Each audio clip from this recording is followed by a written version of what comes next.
Okay, it's 5 o'clock on Monday, August 4th, and we'll call this city council meeting to order. I'd like to welcome everyone, and if you please stand and join me in the Pledge of Allegiance. I pledge allegiance to the flag of the United States of America and to the republic for which it stands, one nation, under God, indivisible, with liberty and justice for all.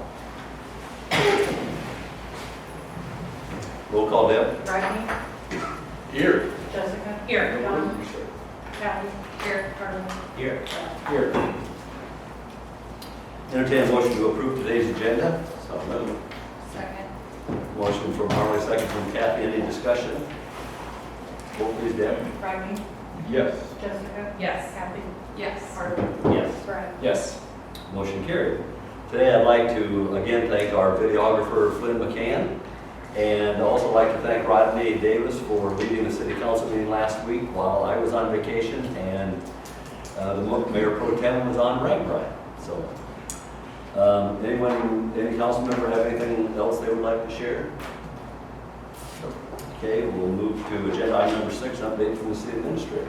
A couple items to share. One is regarding our city rec program. So we have a new initiative and partnership this fall with the YMCA on flag football and volleyball, which occur here in the fall. So we will be partnering in that. The Y will be doing all the really the back-end coordination, administration, registration, things like that.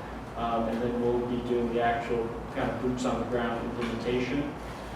So the first program up is the youth flag football, which registration, which is either can be done online through the Y, at the Y, or by calling the Y. All the registration will go through them. That is up right now. And then for fall volleyball, which does not start until November, so a little bit at a time. The same thing, all the registration, things like that will be coordinated through the Y with the city doing the actual program implementation. And then the couple of age groups that we had done fall soccer for, we're just consolidating all of those to do one season of spring soccer this coming year. So we used to break it up by age groups, so this year we'll just do all our soccer in the spring. So. Yeah, more information is we're sharing it on our city Facebook page and website, but again, all the registration goes through the Y.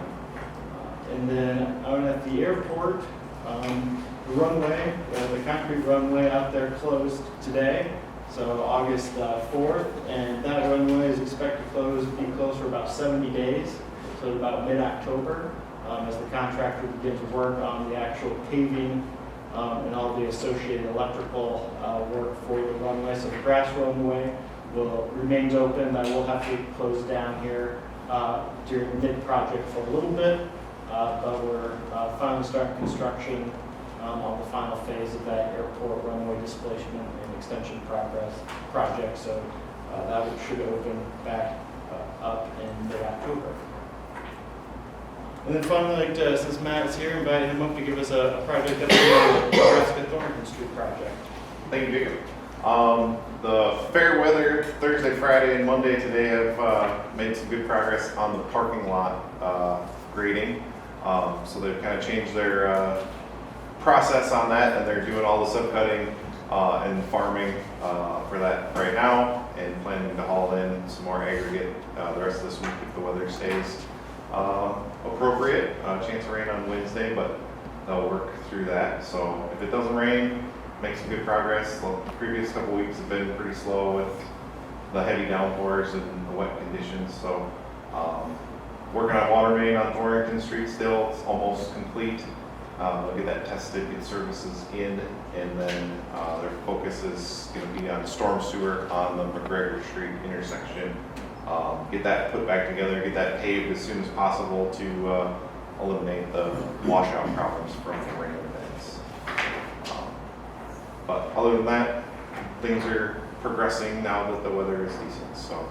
And weather pending, we're hoping that that McGregor Street intersection will get paved the week of August of that. Yep. Yeah, if they get good weather, I don't see that being a problem. Getting that paved sometime that week. Around the radius to the first set of catch basins would be the goal to get all that put together, kind of keep keeps them better access to the recycle center, and just keep the water from washing out. We're fighting a lot of water coming from the east down McGregor that comes through our site that doesn't have any pavement anymore. So that's been the issue during the rain events, and the fact that it comes down in inches per hour. hard to maintain sediment control on that. So that's all I got for that. Thank you. Thank you, Matt. Anything else? Okay, thank you. We'll move to agenda item number 7. This is the citizens' opportunity to address the council with any item not on today's agenda. Don't see anyone that would like to speak, so we will move to agenda item number 8, which is a consent agenda. And that includes approving the minutes from our July 21st council meeting and the bills to be paid this cycle. Move to approve. Second. Motion from Harley, second from Brad. Any discussion? Roll call in. Rodney? Yes. Jessica? Yes. Don? Yes. Kathy? Yes. Harley? Yes. Yes. Motion carried. Turn to new business, agenda item number 9. This is the first reading of an ordinance pertaining to parking on Thornton Street and Hale Street. The ordinance amendment has 2 changes regarding parking. First one being on Nebraska Street, just immediately west of Thornton Street. We're proposing to make that parking spot immediately west of the intersection marked as handicapped or ADA. And then on Hale Street, just south of McGregor Street, the northernmost 110-ish feet, making that a no parking zone. Currently with the school, buses come out in the morning, they stack up and then come down Hale Street. So by eliminating that parking, will provide a little bit more room in terms of navigating that area for the buses.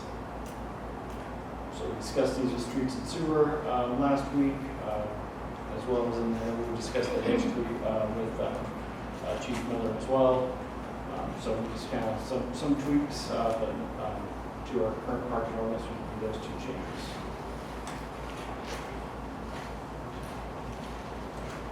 We talked about with school, we do second, third reading next time. Get that painted before school starts. Yep, that would be the intent. Motion to waive first reading? Second. We have a motion and a second to waive the first reading. Any discussion? Roll call in. Rodney? Yes. Jessica? Yes. Don? Yes. Kathy? Yes. Harley? Yes. Brad? Yes. Motion carried. Motion to approve first reading? Second. Motion and a second to approve the first reading. Any discussion? Roll call in. Rodney? Yes. Jessica? Yes. Don? Yes. Kathy? Yes. Harley? Yes. Brad? Yes. Motion carried. Agenda item number 10 is a resolution concerning traffic control device improvements. This would be a resolution to submit a DOT grant for the Traffic Safety Improvement Program. The total estimate amount is $130,000, which we're applying a grant for that entire amount. It would be to address improvements at the Call Street, Highway 169, and the State Street and 169 intersections.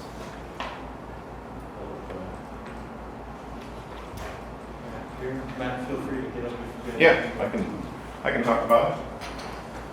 So yeah, the improvements for Call and 169 and State Jones 169 kind of came about with the issues with the pressure plate on Hall Street. So I think a couple meetings ago, we approved, council approved to do a traffic study at these 2 intersections. So we've completed that and prepared the TSIP, Traffic Safety Improvements Program through the DOT grant application. And that's what you got in your packet today. So on both the intersections there is new detection system with cameras over the pressure plates where cars drive over, and it senses in the controller and cycles the lights. This one is all visual with the cameras, set up zones so the cameras can point to the proper through lane, turn lane, depending on the intersection. We're also gonna request to change the mounting positions of the lights at the State Street intersection, mainly the ones that face the Jones Street.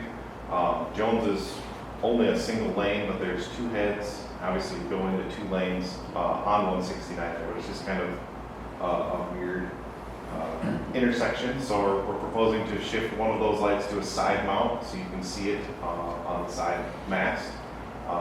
And then changing one of the left turn arrows to flashing yellow versus just the green bulb, and hope that nobody is coming at you. So just some safety improvements on that one. There was a lot of rear end and angle crashes on this intersection once we got into the crash history. So that should alleviate a lot of those concerns and get us some points on the grant application side for safety improvements. The Call Street one, we're also going to add a side mount head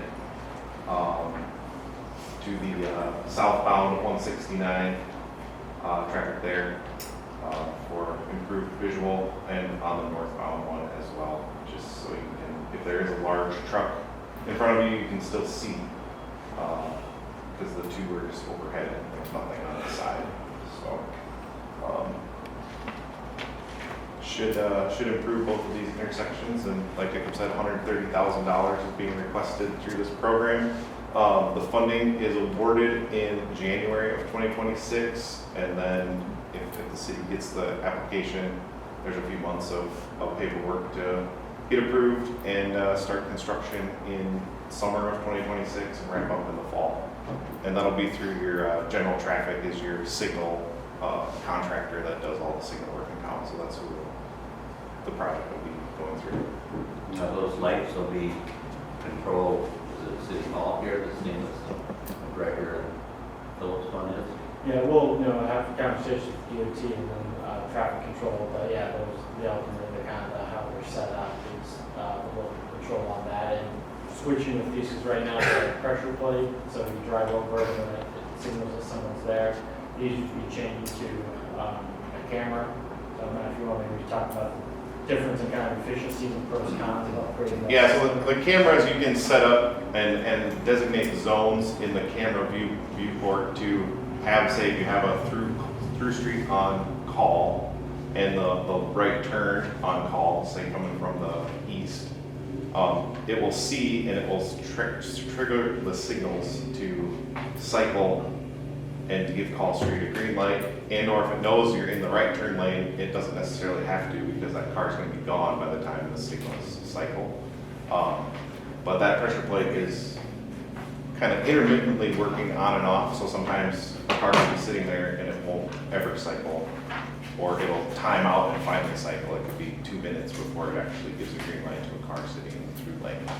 And I think there's been instances where there's just cars that have gone through it when there's nobody on 169, because that's just what happens when you have a signal that's not functioning properly. So, But the camera ones all have a central control somewhere? Or no, there's a cabinet upgrades that'll have to be done for the signal. So right now there's a control box at each intersection that has the signal wires in it that manages the timing and the pressure plates and everything. Those will be upgraded to be able to be controlled by cameras.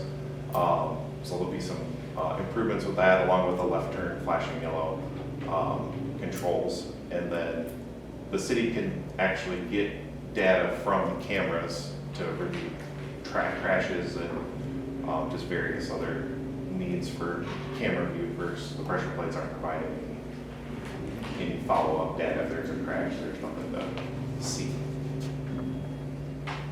So yeah, the city can manage the cameras as, if they want to share that with the PD, Or if we need to. definitely can do We've that. got some claims we've just noticed it's not seem to be cycling or picking it up, we can go in there and then we can treat it. We can use that also based on the actual data. If we aren't selected for grant funding, we still want to move forward with, likely just on our own, upgrading at least the Call Street intersection with the cameras. If we do have the pressure plates that are already failing, probably makes sense to sync those up and also do State Street as well. So those would probably look at a version of this pursuing around but maybe some of those relocations, some of those other changes we'll kind of reevaluate in terms of needs and best practices, but kind of start with the whole thing, for terms of grant funding, kind of what we can maximize on potential changes to the intersections based on the warranty analyses. Yeah, any other questions? Okay, Thank you. thank you, Matt.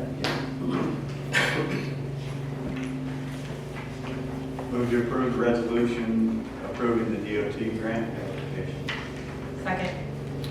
Motion from Don, second from Jessica. Any other discussion? Roll call, Deb. Rodney? Yes. Jessica? Yes. Don? Yes. Kathy? Yes. Harley? Yes. Brett? Yes. Motion carried. Agenda item number 11 is a resolution pertaining to the long-awaited Finn Drive Railroad Crossing Reconstruction Project. Back up. Go ahead. Yes, we went out, so the CBKC Railroad, I know we talked about this at the last meeting, decided that they were only going to be doing Finn Drive crossing this year.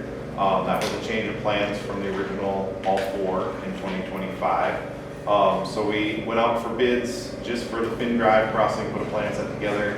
We only received one bid on the short notice and the short construction window, which was Castor Construction, who's also doing the street project in town here. So they do have some equipment available. I did talk to Noah, the project manager for the street project, and just made sure that it wasn't going to take away man hours and people from the street project, progressing that along, because we're a little behind with the weather.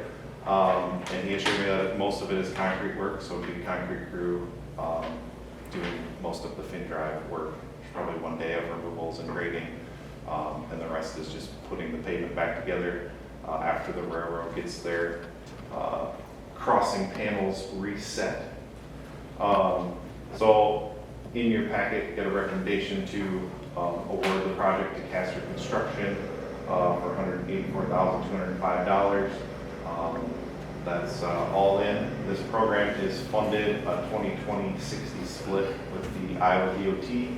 I ran bid item numbers through the program manager at the DOT, and he accepted them as being eligible for funding. So in the end, the city's going to pay for 20% of the total cost of this crossing, and that's. With the ballpark I would expect from the railroad, I think all in will probably be $55,000 to $60,000 would be our city share, which we have in the budget through our original plan 204, even though it's higher than what we expected on this one, but kind of the timeline that we're on, because just waiting for this, we didn't want to, we only got one bid that was high, let's go back out, because then who knows when we get the railroad lined up to come back again. So while the other three are in worse shape, I'm waiting to see those done yesterday. This contract was signed first back in 2023 or 2025. The other contract for city signed back in 2024. So hopefully now we'll see those happen in 2026. The timeline on this project is really short, and we're expected to get here this month. So. 18th. Yep, the railroad's coming to town on the 18th, so traffic control and removals will start. Traffic control will be set up before that. Planning to detour Finn Drive all the way on Highway 18 over to Main Street and coming up from the south on Oak Street. So keeping all the traffic on designated truck routes.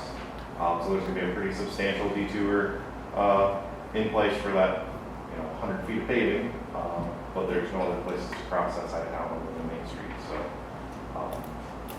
that's going to be the detour route. Expected time of construction is starting the 18th, 10 to 12 days. So all those people have hope that all four are going to be done this year. I get to go back and Yeah. say, well, You the like worst ones aren't going to. Yeah, the DOT sent an email to the CPKC Public Works Division and was questioning why they told us we were doing all four and then they decided not to. So the DOT was frustrated too because the bids were higher than we originally estimated in 2023, which was to be expected 2 years later. But yeah, just the short notice and having a plan in place and not following through with it was disappointing for sure. It's like the DOT's here and the railroad's here. Yeah. So, It's frustrating. but it'll be nice to get one done. We couldn't do Finn and Main at the same time anyway, so we're gonna have to sequence, doing Finn Drive and doing Rome and doing Park Street, come back to Main Street. So it's nice to get one done, but it would have been nicer to coordinate them all with one project. Yes. As you can see from the schematic, it will, we'll, take back the rec trail a little bit, so the rec trail crossing through there, that will get closed as well. So there's, the sidewalk goes ahead, signs up, let people know about the rec trail commission for those, 10 days or so as well. Yep, the railroads are placing all the way through all the paved areas. Even though the panels are newer where the trail is, they need to replace them all. Good. Thank you. Thanks again. Motion to approve the resolution awarding contract for Finn Drive Railroad Crossing. Second. Motion from Ronnie, second from Jessica. Any other discussion? Roll call, Deb? Rodney? Yes. Jessica? Yes. Don? Yes. Kathy? Yes. Harlan? Yes. Brad? Yes. Motion carried. Agenda item number 12 is a resolution pertaining to the school resource office. This formalizes the 28E agreement for the MOU we signed with the school earlier this year for the school resource officer, SRO program. This will be for the 2025-2026 school year. It's a one-year agreement, but both parties, with their consent, can if you renew automatically, indefinitely. Ben Gatton was earlier selected as the SRO officer, so the effective date of this agreement, which will officially begin with the school, will be August 18th. While he's working for the school will reimburse the city for wages and benefits, and there's also an equipment allowance for vehicles, things like that, for kind of the all-in cost. That's slightly less than $1,300 a month. That then will get prorated on, during full months like August. But basically, for during those while school's in session, the SRO will be assigned to be working there. That will be their duty, and the city will be reimbursed for that. We also have provisions, though, that if there's an emergency, or circumstances dictate that, hey, that officer has to be assigned elsewhere for a day, well, not ideal, not planned, if that were to come up, that the school is then not charged for that day because the service wasn't provided. So if you have anything to add to that, or if that? No, that was good.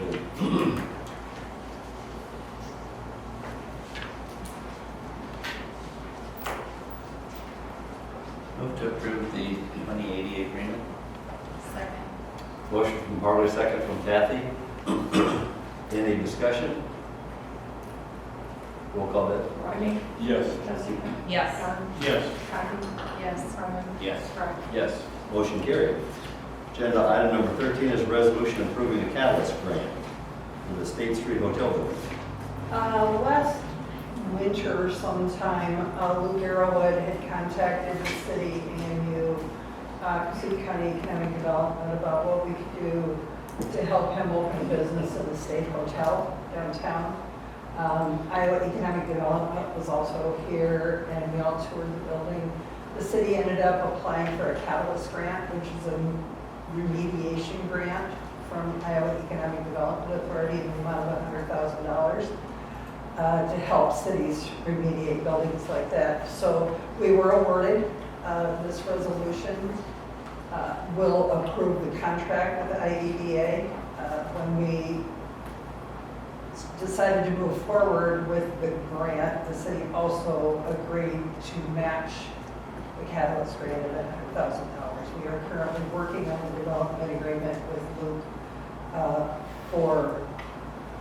for that $100,000. This would get the state's $100,000 for Luke to draw down from. So similar to, with some of the upper story CDBG grants that we've had with the state, we're kind of a conduit or a pass-through funding where the redevelopment dollars, we're the entity receiving the grant, but that money will all get passed through to the developer, Luke Arrowwood, for improvements to that property.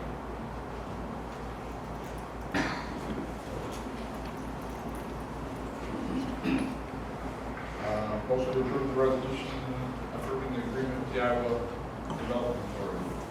Second. Motion from Ronnie, second from Don. Any discussion? Roll call it. Rodney? Yes. Jessica? Yes. Don? Yes. Kathy? Yes. Harlan? Yes. Brad? Yes. Motion carried. Agenda item number 14 is consider a request from John Kortenberg regarding non-conforming structure at 2120 Oak Street. And John is here. All right, do you want me to? So I'm John Kortenberg. Address is 10 East College Street. Sorry.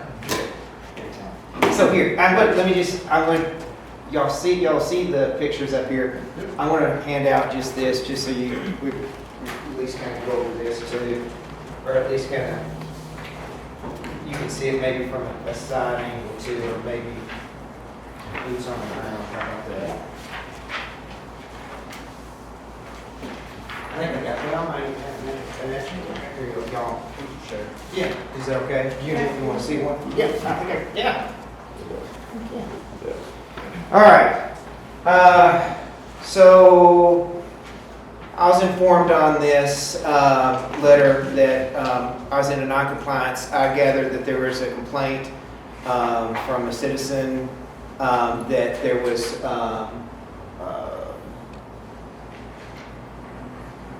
private. This came from when Lyle was here and addressed the council about all the properties along the street. Right. So, and I was in on that. So, the one thing is that I've had this property, purchased property, several years ago. The property's been there since, or the back where we're having, or where this is a issue. This building was put up in 2015. I believe so on that one. And you can kind of see where the stakes were on this. I guess it was, and I moved all the stuff that was back behind there on that. You can kind of see where these stakes are. What I'm trying to do is trying to see if we can kind of come to, if there's any other options for me to make this a compliance building. The one thing is that you can kind of see where this is at. On that front page, you can kind of see where that is. There, it looks like I'm on that one side that I'm 3 feet off. You can kind of see where that one stake is. On that third page, you can see where that stake is measured there. The one thing is, and I would sit there and say, the last page, I thought I actually had a picture of that tape that was there, but that tape from where that front page is, if you look at the very edge of that building, there's an orange little tape that's there. There's 23 feet that goes to the edge of the to where that drop off is to that back part. I'm trying to sit there and see if there's a way that we can, or how I can make this building in compliance. This one thing, I bought this property thinking that, and didn't know that it was in compliance. I would think that, and I've talked to Deb and DeVere, Barb, sorry, Deb, Barb, sorry.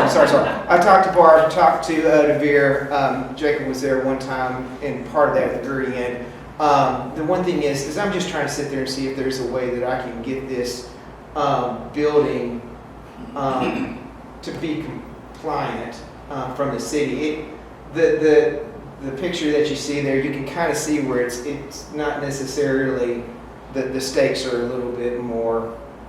Yeah, these aerials aren't perfect. so, Yes, yeah. so that's why I was one thing, I was like, well, let me try to at least get y'all in, at least on the, I want to sit there and say, you know, when they, and I don't, there, I would imagine that when that building was put there, there was a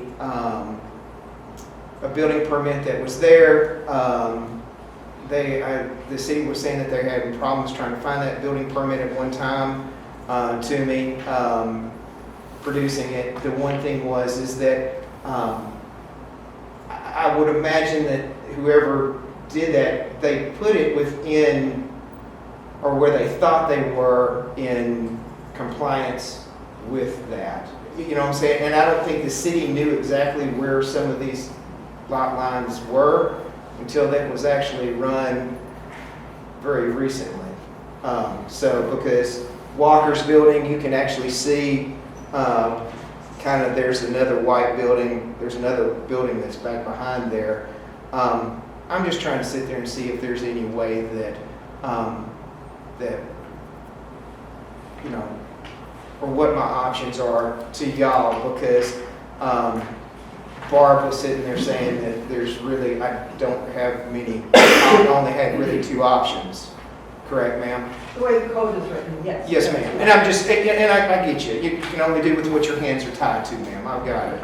I'm just trying to sit there and see if y'all can help me somewhere trying to make this. Again, this was something that was kind of, I'm not trying to say thrown on me, but kind of thrown on me. I didn't, you know, there wasn't anything that I did maliciously, or I didn't put the building there. I didn't, you know, yes. So. I mean, these situations are, you know, uncomfortable and frustrating when they show up, but, you know, they happen in communities. And so the building permit was actually from 2005, and we were able to locate it, and it kind of speaks to part of why we do building permits differently nowadays. I think I sent out an email, was basically there's a box drawn and a box within it saying, well, the building will go here. With, you know, nothing on, you know, that the property lines were found, or how many feet from the property line, if there was a, you know, misinterpretation on that property line. So after the properties were surveyed and we discovered the 2 structures that were, you know, encroached on city property, at that time we sent letters notifying the owners of that, along with letters, you know, those that had, you know, materials and things like that, city property to move them on their side. With that, declaring it a non-conforming structure. You know, we had 2 different options we could look at, as like, you know, hey, this is on our ground, it's encroaching, we want to order removal of it. You know, we want to be practical here and, you know, reasonable, and so if we deem it a non-conforming structure, what that basically means is you can continue to use it, and you just can't make structural repairs to it, enlarge it. You can continue to make ordinary repairs, so you can, you know, realize the useful life of the structure that's there. It's just once it gets to that point where ordinary repairs can no longer maintain the property sufficiently, at that point it would be due to, you know, come down, and then the city would have, you know, back to that, you know, full property access in terms of the voltage there. Because it is adjacent to that voltage and that being kind of a sensitive area, just because of the amount of water it drains, you know, it's a critical, even though it's not a pipe, it's a critical piece of infrastructure. And it's just, you know, I don't know, when's the last time we did major work on that, but it's not enough, but when the next time we'll have to go in there and do a bunch of clearing, do a bunch of regrading. So maintaining that buffer, you know, that we already have. Ideally, we'd have more buffer than we have, but, you know, maintaining what we have, we feel is important, because I know you had asked about purchasing the ground underneath the building. That was our, you know, hesitation as staff of, you know, that as a concept, is like, well, once this building's gone, we want to maintain that property line for maintenance, you know, of that voltage over time. And so as a non-conforming structure, it can still continue to be used as is. It's just beyond ordinary repairs. You can't enlarge or structurally improve it.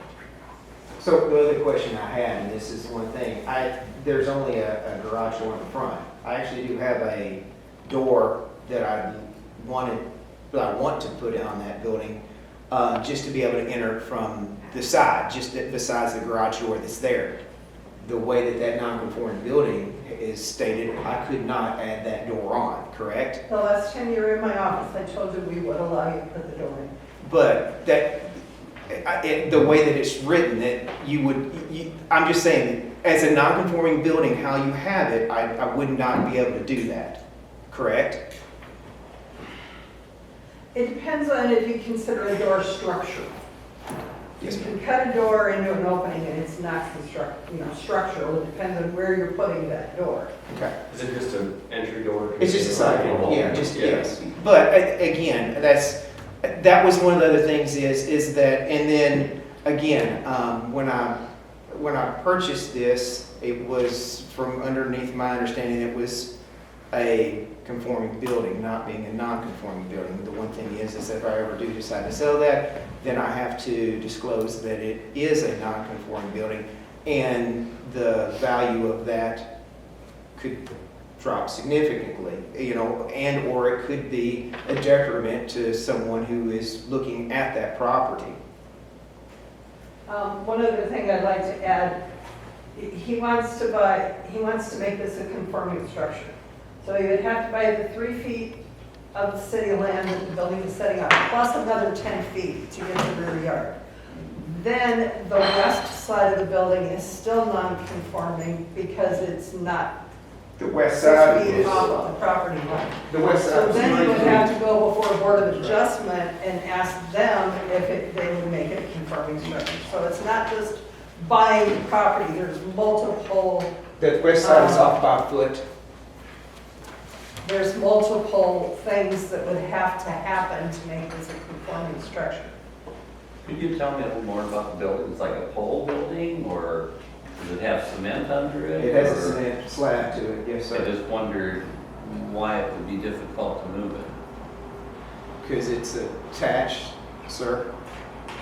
I mean, I'm not trying to, No. I'm not trying, I mean, I'm off by a foot on the one side. I understand that you're saying that I need 3 feet, correct? 6 On the east side, or the, 6 feet from the property line. okay, well, there's 2 feet that's there. I'm just trying to, yes, I mean, again, this was approved somehow, and it's been, it's gone through a The sale. building Yes. permit was approved. Correct. But I don't believe in 2005, I can't speak for sure that we had a building inspector that went out and made sure the building was put where it should have been. Correct. Nobody located property pins. Okay. The building permit was approved because you had the square showing the line and where the building was going to go. The building went over that line though on the city property. And it was put in. However, when I purchased that property, it all went through that was all fine, correct? Well, we don't, whatever time there's a real estate transaction, it's not, property pins aren't found and verified. Okay, I I'm mean, just- Yeah, I mean, you didn't cause the issue, Again, but I'm You're more just trying trying to to when it was figure out selling. where that's at, yes. No, an issue like that would be between you and the former owner, not between you and the infringing property owner. Yeah, but again, I'm just trying to sit there and see that where they're, again, the city didn't even know where they were at as well, I gather, so.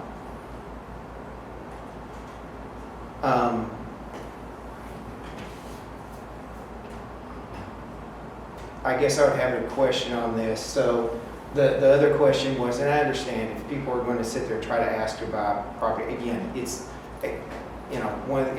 it's a slippery slope of trying to have people ask for things. Again, this was kind of a one-off situation. I don't think this comes up very often.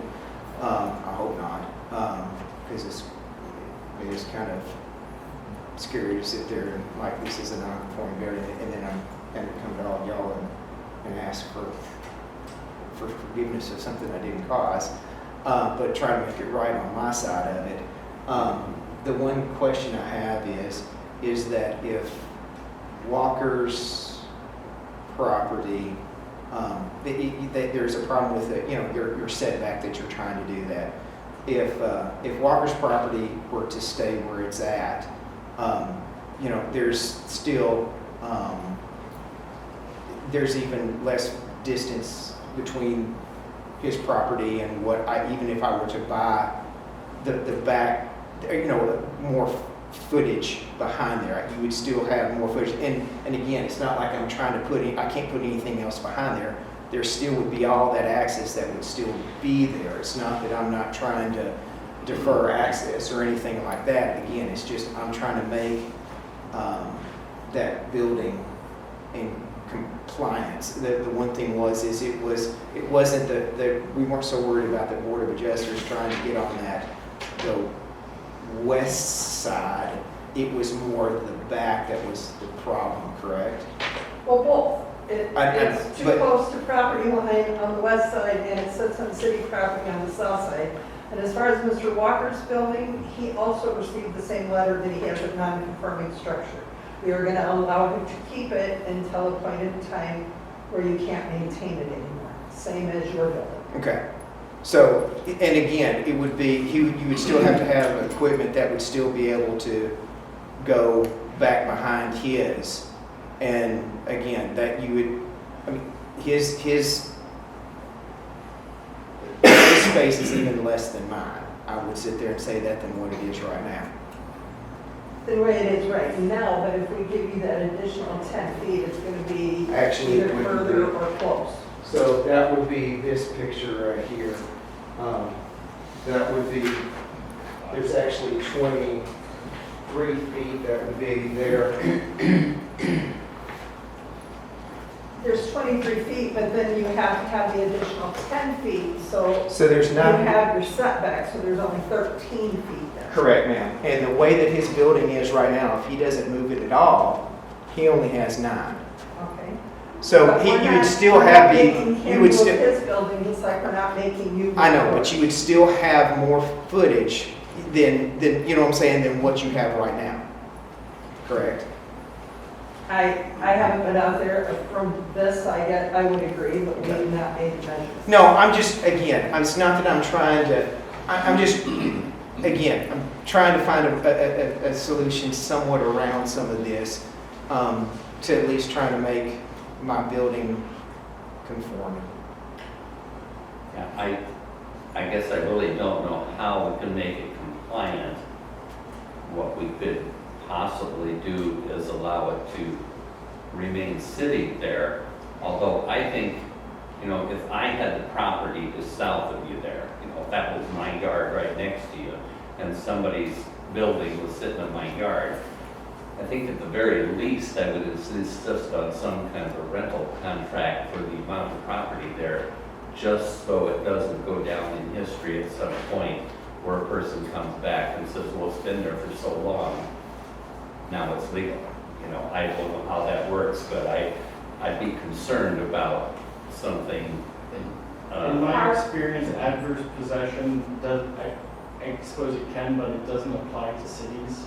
I mean, it does like on like, you know. If you leave Yeah, something so private, long, all yeah. of a sudden it's legal. And Harley, Revere and I even discussed a long-term lease for his section of building that's on city property, but it still does not make it a conforming structure. Okay.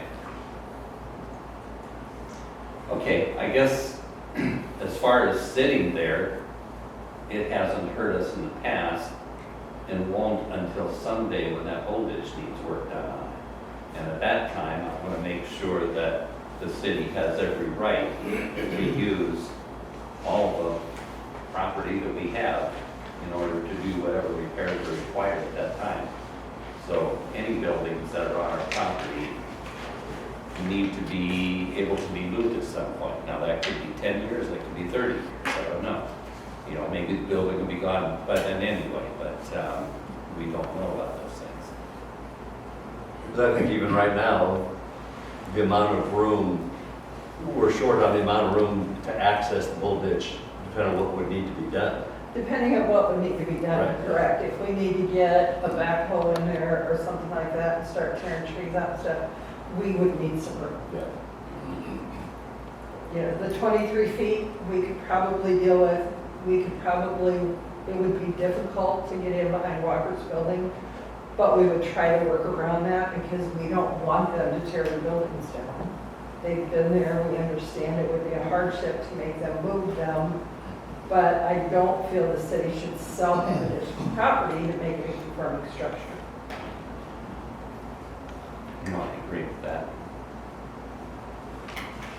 Is there a variance that can be made to make it a conforming structure? Paul, there's no variance. No, there's no variance. Okay, I'm just Yeah. trying to, It's a good question. I'm just trying to No. sit there and find, Yeah.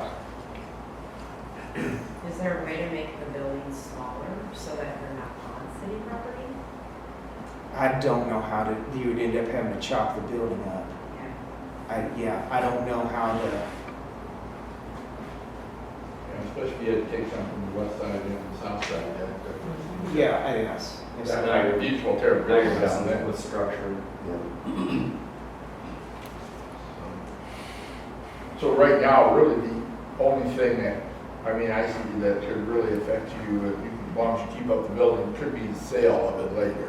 Correct. If right now, Correct, but because you can keep it up, you could put that door on the side. You Right. can still use the building as it is. But, and if I wanted, now, the other thing is if I wanted to put, like, if I wanted to add on to the side of that. No, he can't Yeah. add on. You can't add on, no, because You could can be keep the original footprint and that is Yeah. it. Or if I want to pour concrete on the side of it, or do anything like that. Concrete's not the structure. Okay, I'm just trying to think of options It's here. not conforming. You can put all the concrete out there. As long as up it to a stays on your point, property yeah, and not you to need the back of some the building. regulations. You can pour concrete as long as it doesn't go beyond the property line. Okay. You can pour up to the property line.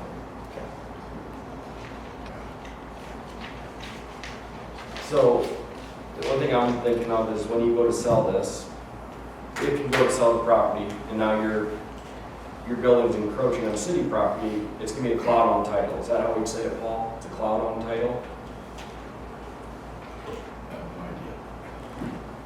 Well, he owns whatever that legal description is, and he would have to let any potential buyer know that, oh, but, this building is, how many feet on city property? I had 3. 3 feet on city property. So he'd just have to let him know that. Okay, So it doesn't cloud his title, it does not cloud the title to his real estate okay, at all. It just means that, okay, when you buy this, you have the south 3 feet of that building is on city property. And they've allowed it to stay there as a non-conforming structure. And so, there we go. That's, he would have to give notice to any potential buyer that that's the situation. okay. But it does not put a cloud on the rest of his So nothing real needs to estate. be, okay, No. nothing needs to be signed off by the city saying it's okay that that's encroaching on our property and It's encroaching on our property and it's a non-conforming. And, He's got the letter I sent him back in May stating that this is a non-conforming structure, but the city will allow you to leave it there, yeah, basically. So I don't know if he would really need anything else besides the letter. And it's, so that would be transferable even to the next owner, like they can stay there as long as it's in suitable condition.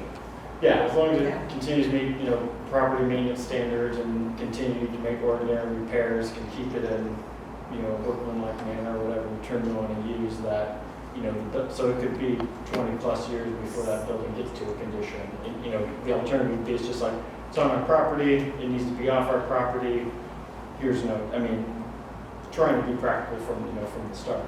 So when the building is no longer like suitable or usable, then who's responsible for getting rid of it? The property owner. The last paragraph of the letter I sent says, because we had talked about the debris and stuff behind the building. The last letter says, we have also found that a portion of the shed located at the rear of the property is also on city property. Although we will not require the shed to be moved, I am informing you that this structure is considered a non-conforming structure. This means that the structure cannot be enlarged or modified in any way. Only routine maintenance shall be performed on a non-conforming structure. And that's where I came Then from when the he door. came in Yes. with the door, Right, the yes. Baron and I both said, we'd allow you to put a door in.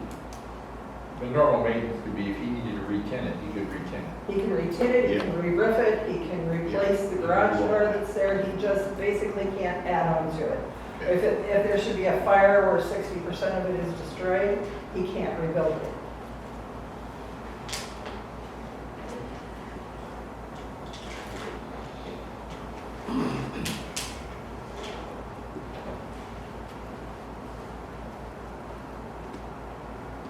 Well, I guess I think it's reasonable with the non-conforming, being able to keep it as is. And I would assume if we had to work the bull ditch, we'd also work to avoid doing any damage to the building or being able to have to take part of it down. We absolutely could, we'd have to discuss it then, but I sure would assume, I think it's a good option, John, for what we've done. I appreciate you wanting to buy it and just be done with the issue, but I think it's a good compromise in my mind. I don't know what everybody else thinks. Yeah, I think leaving it just as is with what the letter he sent probably covers it all. It's just, I want to make sure that if at some time in the future the whole ditch does need to be corrected and we do require right up to the property line, that we're not giving away any of our rights to demand that we be able to do that. Do we need to have something recorded, so it would show up in an abstract about that building? I don't think so. Okay. And, you know, it kind of based on the conversation here, so, you know, the action item on tonight would be, you know, possibly consider just affirm the finding of a non-conforming structure and no further action. But is there a motion? It's then? an unfortunate situation, John, that you're being put in, that it wasn't disclosed ahead of time. And No, now you that's- really knew where that property line was. Yeah, Until this gets and done. like I said, I don't think that it was maliciously put there. I think they were within whoever, where they put it there, that would have been Miller's, I guess, and I don't know, that would have been just Miller themselves or Miller and Gerhard. They placed it pretty dang close. You know, I guess that's, it's disappointing because, you know, as a non-conforming building, I still think I'm going to take a property hit on this. That's what's really, that's what hurts. And But you know what I'm but saying? you don't know that for sure, that you would take a financial hit.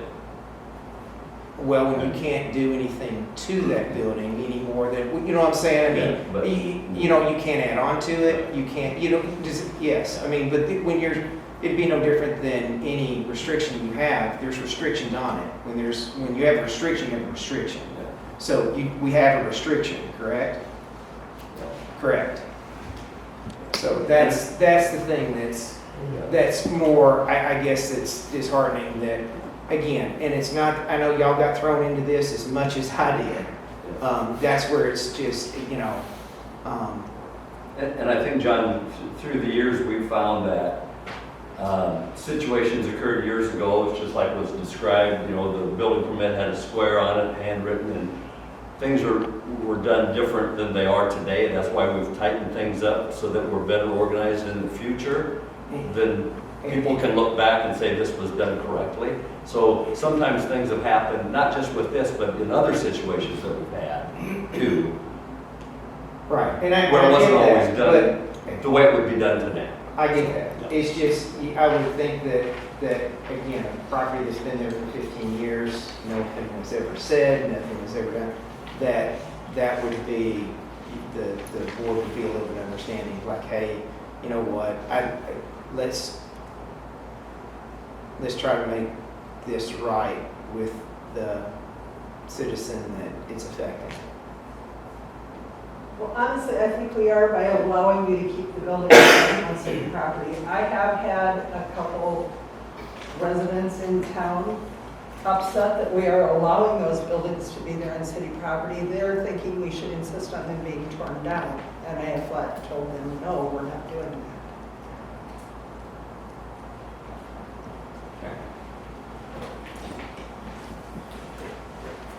Do we need a motion then for some action? I would or have what? for the record an action just confirming a non-conforming structure and no further action. As Brad said, it's unfortunate, but I, the motion to follow the city's recommendation, non-conforming building, no further action. I second. Okay, we have a motion and a second. Any other discussion from the council? Roll call, Deb. Brian, Yep. Jessica, Yes. John, Yes. Kathy, Yes. Harlan, Yes. Brad. Yes. Motion carried. Thank you, John. Thank you. You have a great day. Thanks again. Okay, we'll move to agenda item number 15. This is setting a public hearing regarding amendments to the city zoning code.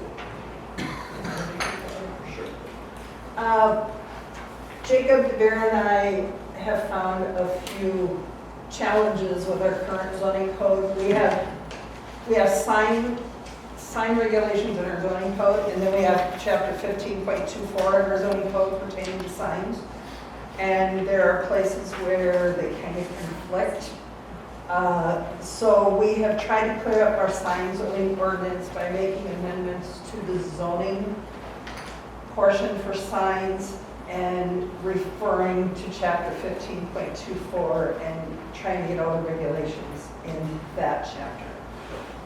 We are also proposing to amend the downtown business district ordinance to allow private parking lots by special exception only. That way, if a business wants to expand further and they have their employee parking on their lot, if they're infringed, that they can't expand because their employees have to be parking in the street, which we would prefer that to not happen.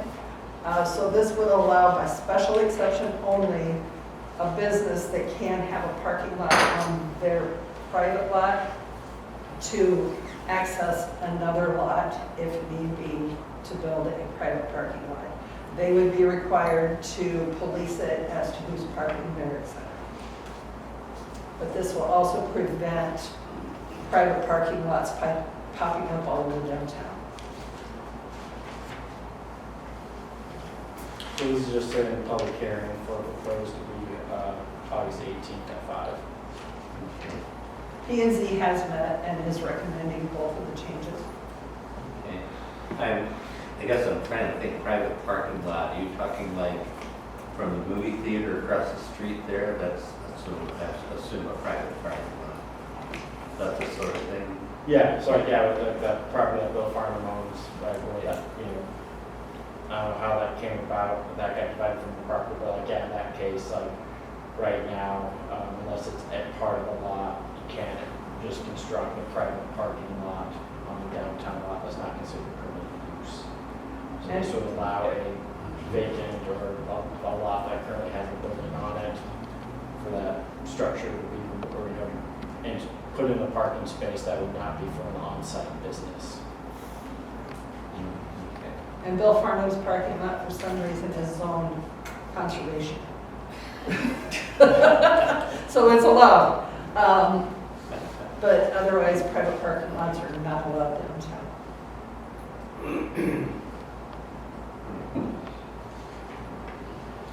Unless they're part of a larger lot, Right. this would just be a Right. standing lot.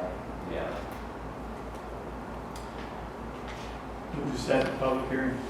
Second. Motion from Don, second from Kathy to set this public hearing on August 18th at 5 p.m. Any other discussion? Roll call, Deb. Rodney? Yes. Jessica? Yes. John? Yes. Kathy? Yes. Harlan? Yes. Brad? Yes. Motion carried. Agenda item number 16 is appointment to the Planning and Zoning Commission. We still need to fill this term, the remainder of the term of the Lake Commission member, Dr. Leroy Strong.